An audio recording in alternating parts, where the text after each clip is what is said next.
I'm Matt DiPietro, and today we're going to learn about the method I use to paint all my wargaming miniatures. It's called sketch style because it uses a black and white sketch to highlight and shadow the miniature before adding color through glazes. And using this technique, we can avoid base coating the model entirely. That frees up a huge amount of time to play around with things like lighting, animim, all sorts of special techniques.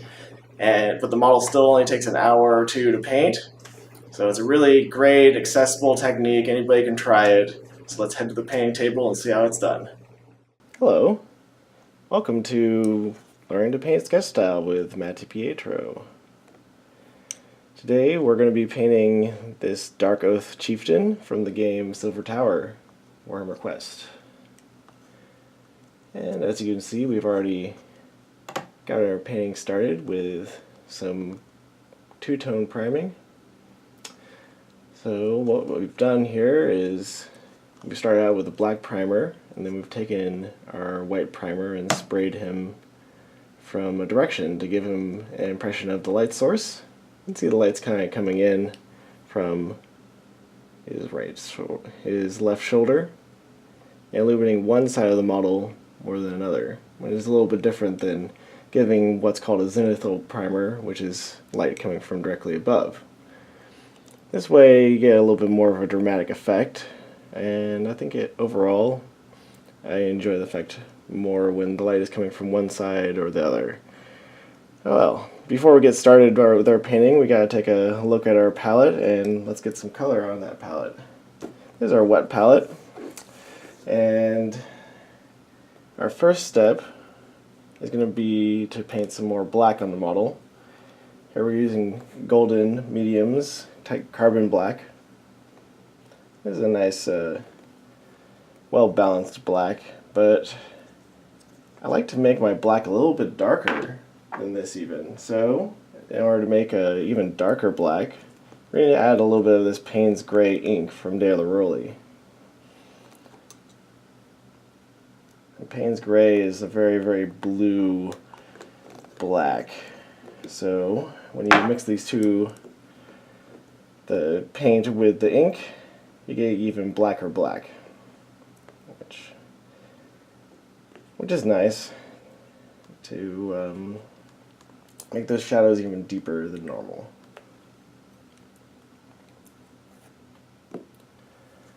Wow. We're just going to dive right into the painting here. All we're doing is looking at where the shadows have fallen from our primer, and we're going to accentuate those areas. So we just come in with the side of our brush and pick out some planes to make black.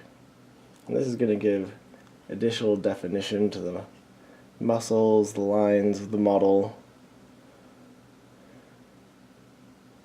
You don't have to be too meticulous about it. I like to just get a good feel for it, make those lines stark, shapes really stark. Now sometimes during the molding process they have to make these overlaps flat, and we can use our black and paint in a black line, make it appear more three-dimensional than it actually is.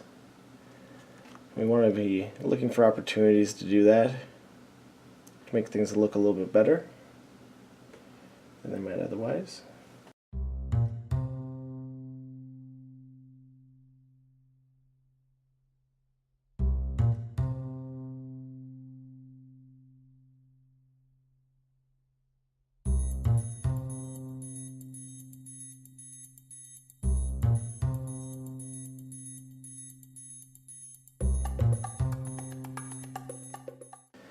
But if this is just your first time, I want you to feel free to just dive into it and give it a shot, because you'll find that after a little practice it really starts to come natural to you.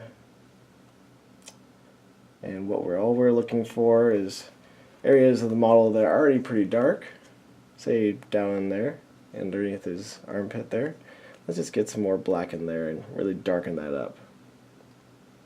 What that will do is now you have a lot more of a three-dimensional effect. You get a more distinct silhouette.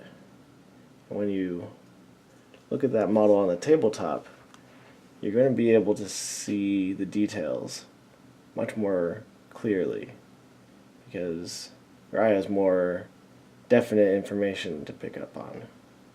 That's what we're doing. We're creating information on the model for our eye to pick up on from a distance. That's what's really great about this technique. It's meant for average gamer to be able to come home after work and paint for a few hours and have a finished model to show for it. It also is also really going to look striking on the tabletop.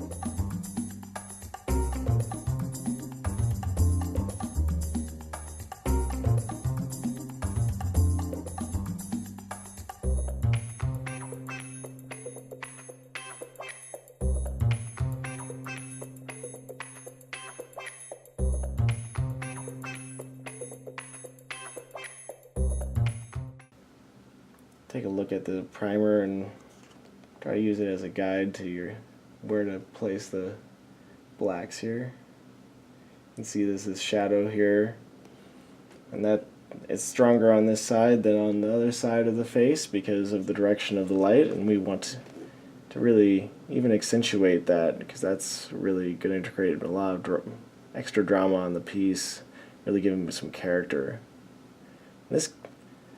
This model is really balanced in a lot of ways. I think you could have the light coming in from the other direction. He'd be just as dramatic and maybe have a slightly different character, different aspect to him. As a painter, you get to decide what do you think is going to look best and get to go for it and try it out and see what happens. You know, a lot of times people think that painting with a light source on the model is just going to make things more complicated. And they don't want to make things more complicated for themselves. It already takes them a long time to paint, maybe, and they think that painting with a light source indicated on the model is just going to make their model take longer to paint. But you find that the light source, because it creates some deep shadows on the model, that you can not paint those areas quite as detailed as the areas that are in the highlights. And what that means is that you actually save a lot of time, and you only get to concentrate on the areas of the model that really matter, like the face and the parts that are in the light. So, you know, this also creates a contrast and detail on the model, which just means that our eyes like to pick up on things that are more detailed rather than things that are less detailed. So if parts of your model are less detailed than others, then our eye is going to kind of gloss over those areas. If parts of your model have a lot of dense detail, dense contrast, our eyes are going to focus in on those places and, you know, try to figure out what's going on there. So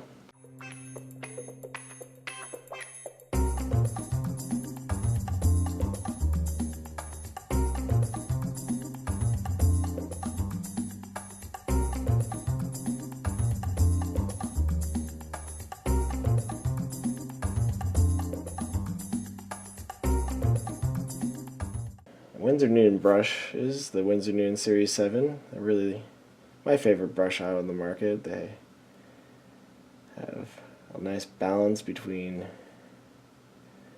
good, amazing points and nice spring, which means that it will hold its point over multiple brush strokes. And you can also feel the model through the brush. So you'll be able to feel when your brush contacts the model, which is pretty key. when you're painting. Now look at that. We've added a little bit of a drop shadow.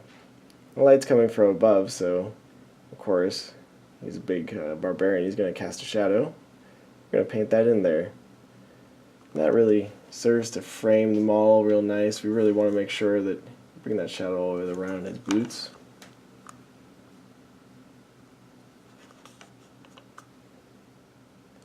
And one thing we do with this black, up until now we've been kind of black lighting, putting in really deep shadows. But if we were going to do really deep shadows, all with lines, all the time, it would get really arduous to do in areas that are really tight detail, lots of detail in one area. So there, in those areas, I like to kind of mix up a little bit of a glaze or wash. You can see it on the palette there. And I just kind of wash those dense details in. We're just kind of trying to give them a little extra definition. And we're going to pick out the details, the highlights with the white later on. So a little extra definition is all we really need at this point. I'll use this wash in a few areas. Usually fingers, areas of dense detail right next to each other, that's where you want to use this.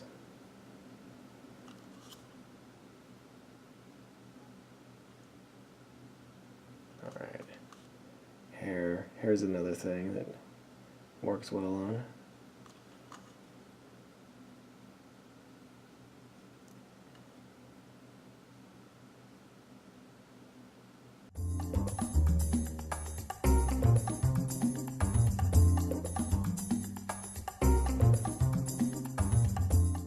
Get some wash on that fur.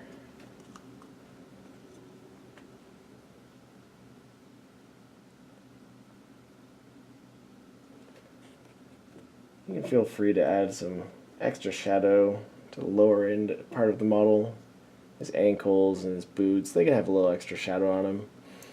You can just justify that by them being shadows cast by, his hulky bulk. But really why we were putting him in there is we wanted to concentrate the viewer's attention on the upper part of the model.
First came up with this technique when I was playing a different board game, Talisman.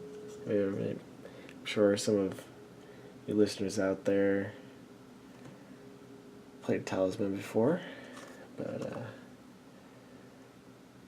I would play with my friends, and when one of my friends would win, I would paint up their character. I was studio painting at the time, full-time, 40 hours a week, so I didn't have a lot of time to paint. I think that that's pretty standard for most people out there. They don't have a lot of time to paint either. So this is the way I came up with of not only to paint quickly, but still have a lot of fun and not end up speed painting or dipping, doing techniques that don't really allow you many choices in what you're doing, many opportunities to show off the models, the drama of the pieces, which is what I'm all about. I like creating extra drama, extra stories, bringing these models, these characters to life. That's what I enjoy. And if I want to paint just this side of the sword, just this plane, and not this plane, I can use the side of the brush to isolate it. So I'm coming in flat, and just allowing my brush to lie down. You can see how I'm only painting that one plane. I don't have to worry about painting the other side, getting any black paint on that other side where our highlights are going to be, because the flat of the brush makes it's impossible for that brush to hit that other side. And that's a basic rule, basic tool for brush control that every painter should learn, is using the side of the brush to isolate a plane or even an edge. In fact, most of the painting that we do is done with that side of the brush. It's not done with the tip of the brush. The tip of the brush is really only used for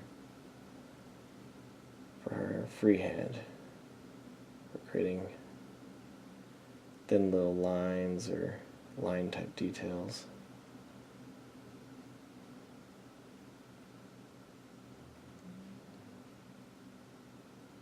We don't do too much of that. We do a lot more of creating highlights and shadows and blocks of color, or applying washes and that sort of thing. You can do all that with the side of the brush.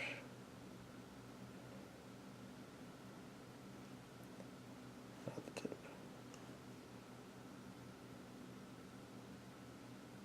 Maybe reinforce the shadow again a little bit more. Yes, because I'm already starting to see a lot more definition. Might just pick out a few more areas that we can add a little bit of extra spice, maybe some lines in here, showing a texture. And that texture isn't really even on the model. I'm just kind of putting it in there.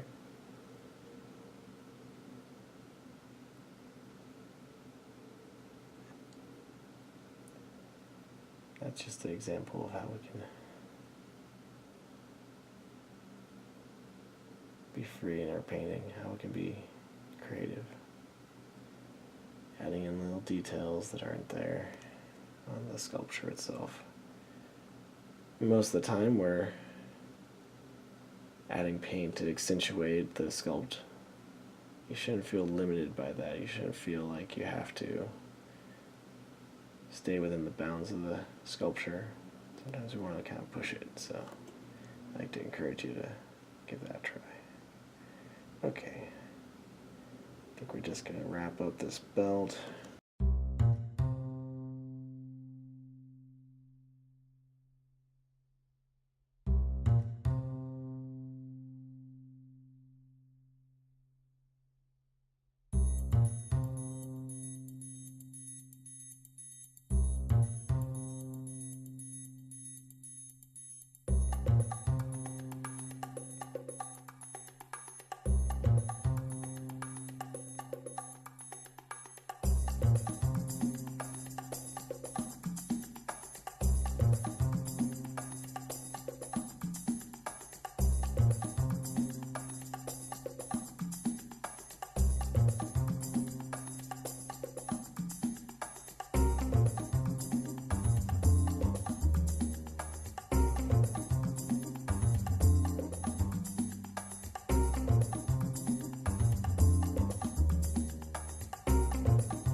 areas to apply the black to.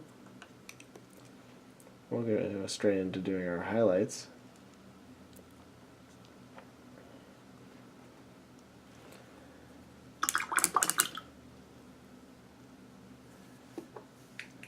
Our first highlight color is this Marl White. Marl White is from P3, and it is a pure white. What we mean by pure white is it doesn't have any color in it. It's not like Minoth White Highlight or an ivory or bone color. That's what we're looking for here. We're looking for this white is actually whiter than our white primer, and when we apply it to the model, it will create a little bit of a highlight, a sketch of our highlights. I'm going to start with this sword because it looks pretty cool. I can just see some highlights right there. We're going to put some in there. You can just see those highlights, those scratches, yeah.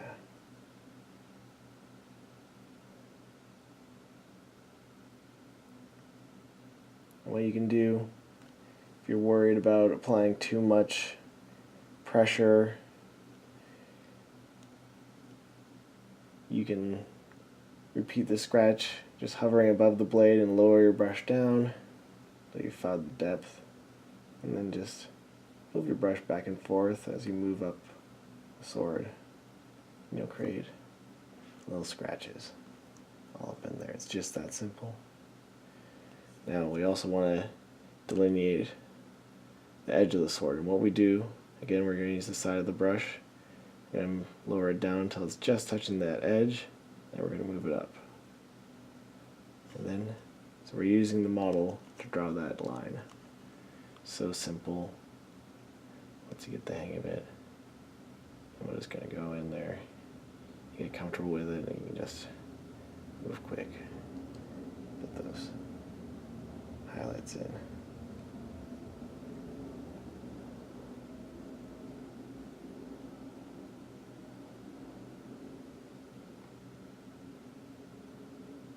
Indicate above the reflection of the ground in the sword.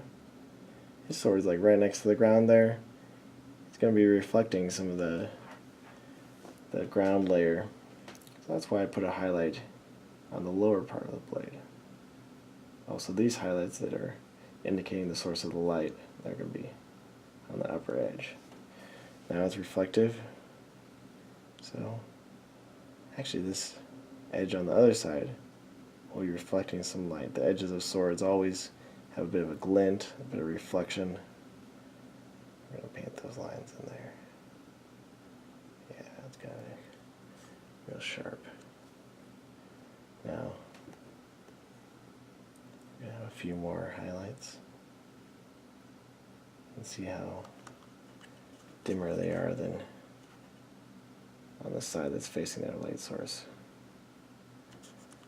That way it will indicate the light all the more. Put in some diffuse scratches. Really a lot more diffuse than the other side. That'll give us our contrast. And the top edge of that sword is also going to get a highlight too. That kind of like point where they two sides come together.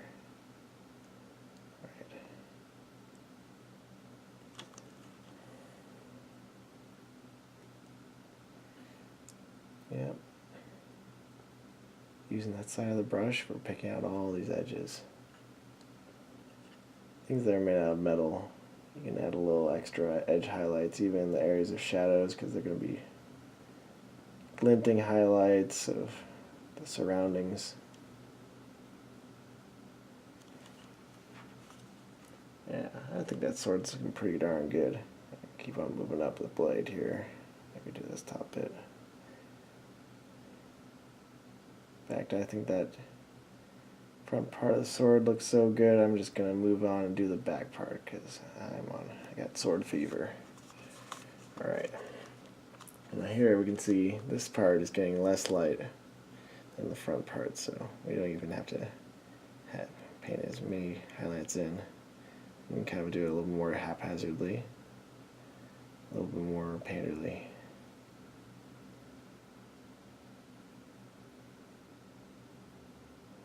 That's looking good.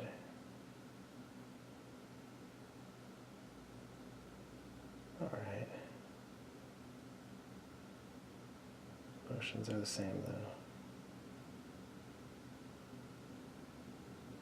See that side of the brush. I even just lower it down there. Just gotta find the right depth. And just grab an edge. It's just that simple. You can do it too. You can do it. Alright. Yeah. And look. That fur just comes right out. We use the side of the brush. And it looks a lot sharper if we were to do this with dry brushing, say. And I think you'll agree that it's not slower than dry brushing. It's just as quick. In fact, maybe even quicker because we're not wiping all that brush off, all that paint off.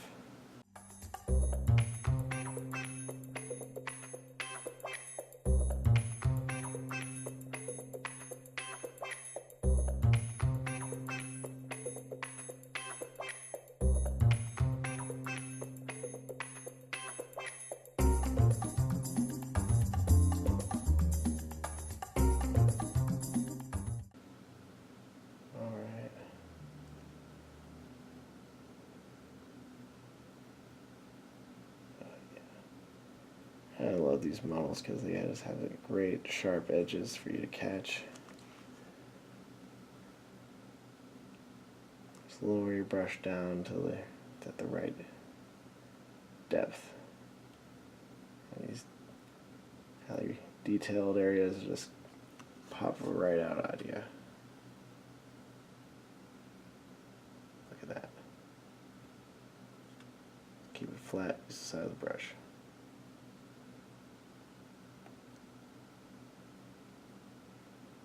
Start to get into the groove of things. Might find yourself just speeding up. Oh yeah. I'm getting the fever now. You gotta speed up. Really moving fast. Using the side.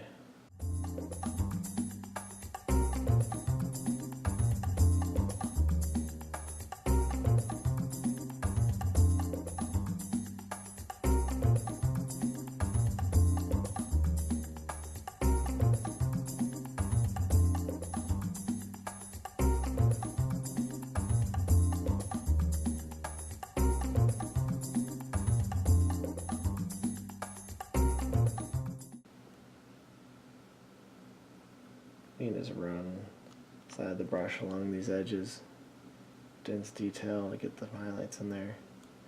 Because we're using the side of the brush, you can't. There's no way for it to touch that deep area of the model. No way.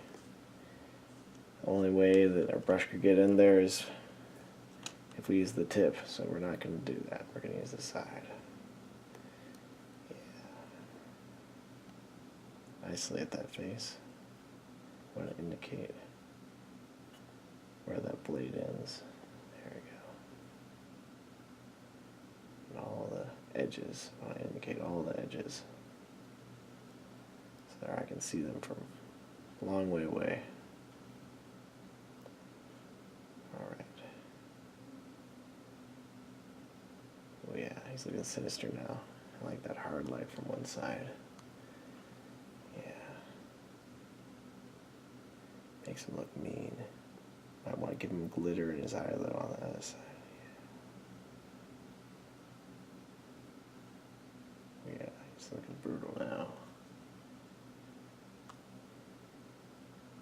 I would not want to mess with this dude.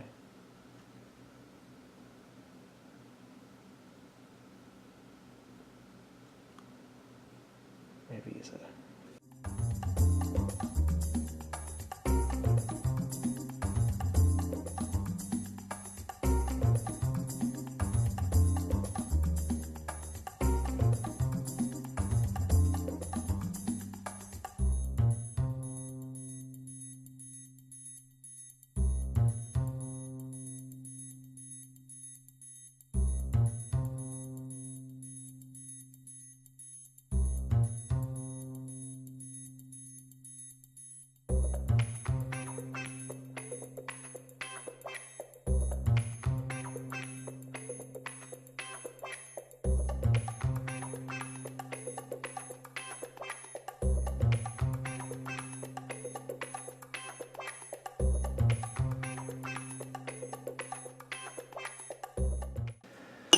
Well, I think that's all for the Morrow white. Now we're going to move on to our special white. There we go. Titanium white from Golden Heavy Body Acrylics. I like the heavy body stuff. You can see this paint has been used quite a bit. One of my most used paints. We're going to just put a little bit on the palette there. Now it doesn't look like much, but this paint is actually significantly whiter, significantly brighter in value than Morrow white. Titanium white, we can add some tight highlights, really bright highlights. Look at that. Look. I'm painting it just in the area of the Morrow white. You can see the highlight it generates. So much brighter. We can just paint it in there. Now you're probably wondering at this point, well, I mean, unless I'm painting all my models in black and white, what's the whole point of this? I like my models with color. The bright colors. What we're doing here is that we can add color to this later in our next step using translucent paint. And that way we don't have to do any base coats, we don't have to put any additional highlights on. We're doing all of our highlighting, all of our shadowing right now. And later on we're just going to be doing coloring. By splitting up the painting process in this way, we can make it super efficient. Also, a little more fun. We can compartmentalize our painting. We can, once we're done highlighting and shadowing, we don't have to worry about it anymore. We can concentrate on color theory, color composition, and other aspects of the painting. You might find that you really enjoy that.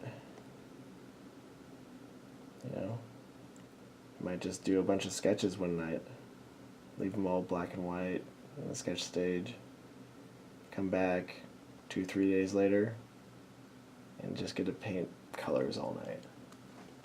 Pretty fun.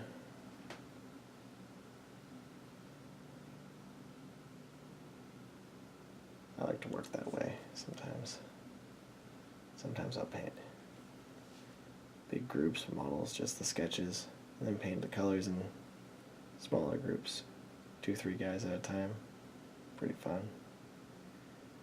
Get things done pretty quickly that way. Let's see.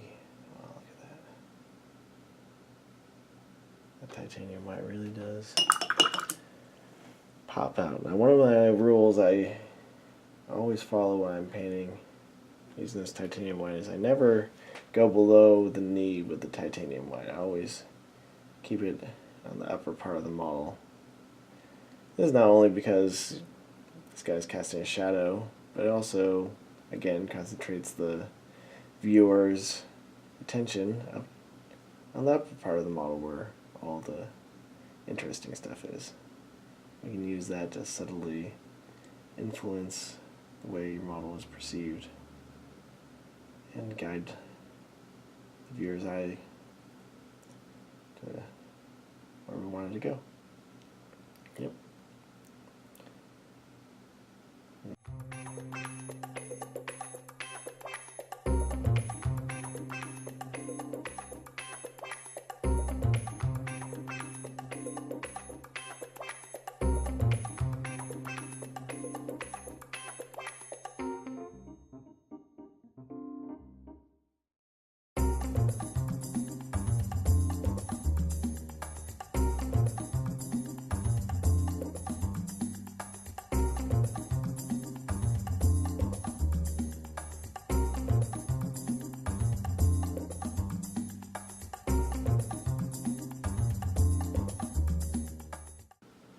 This way of painting is a good way to start to understand the lighting on your model, how to light a model. Even if you don't end up glazing color in like we're going to do on our next stage, If you start just using this sketch as a guide to the way you normally paint, you're going to see a benefit. You're going to see that lighting being more distinct, have a more conscious awareness of the different value on your model.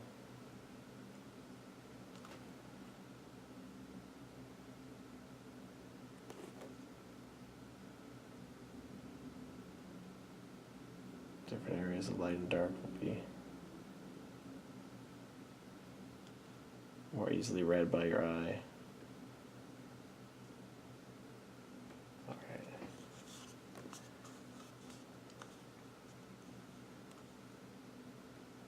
What do you think? Yeah. I like it. Oh. I think that's it for making the sketch. After this, we're going to add some color to this piece. But I'm going to take a break and get those colors ready for the next stage. Well, I hope you enjoyed watching that sketch come to life, and be sure to check out part 2 where we add color to the model through translucent glazes. If you have any questions or comments, just leave them down below and I'll get to those as soon as I can. When I'm not answering your questions, you can find me on Facebook at Contrast Miniatures, or I have a website, contrastminiatures.com. I'm also on Instagram at MattDPHOArt. I just want to say thank you to Miniature Monthly for having me on and letting me share my techniques with you all.